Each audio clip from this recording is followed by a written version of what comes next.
大学 大学 is mean university. And in here we have the sentence like 来年から大学に入ります。来年から大学に入ります。It means I start university in next year.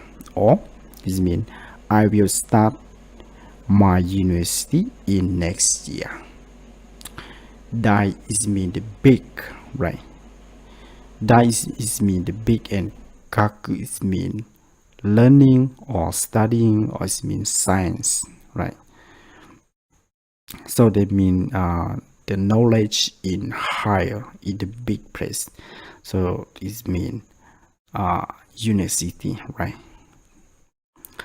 So when we put the kanji of dai, dai is mean big, the big thing, and kaku is mean learning. This means you learn the big thing. It mean when you put together, it can be like university.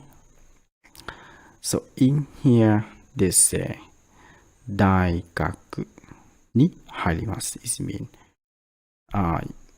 you entrance to the university, or you go to the university. So they will say 大学に入ります。So the last moment we already learned about the place, right?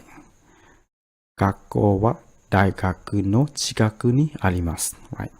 This means my school is near the university.